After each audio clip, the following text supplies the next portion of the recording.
منذ أن وضع ربي الكتاب وسطر الأقدار فيه، جعل لكل بداية نهاية، وحياة وموت، وجنة ونار، ودائما وأبدا الخيرة فيما اختاره الله.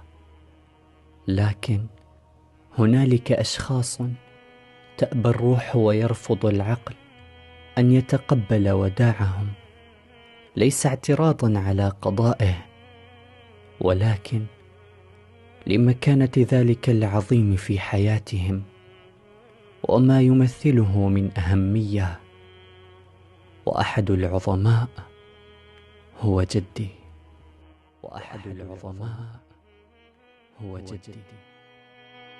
رحل وأنا لست مستعدا لفقده.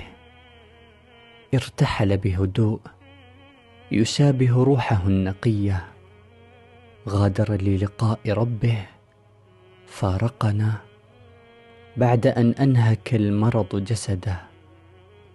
رحل بذكرى طيبة في قلوب أحبابه، غادر وكلنا أمل أن ما أصابه تكفيرا له ورفعة في درجاته. دائما وأبدا كنت أخاف فقدك، أتمنى أن تعود يوما أيها المهاجر، لكن ذهبت ولن تعود.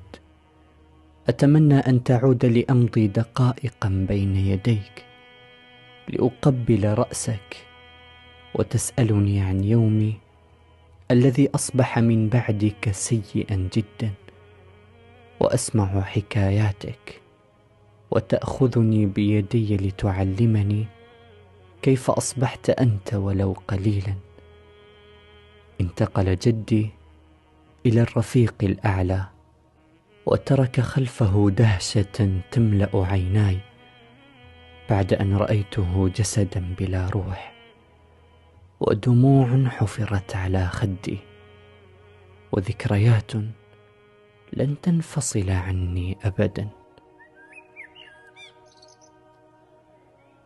وفي شرودي شممت رائحة المسك تفوح في المسجد، ورأيت أشخاصا يكبرون وإمام يصلي، وجسد حبيبي أمامهم بلا روح.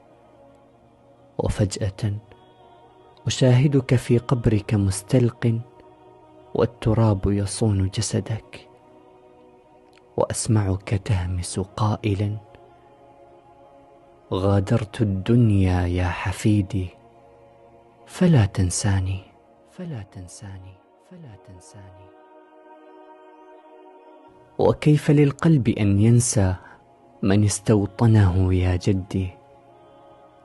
ولتعلم يا جدي أن التين والزيتون والليمون وأنا نشتاق لك. رحم الله وقتا مضى كنت فيه معنا، رحم الله وقتا مضى كنت فيه معنا.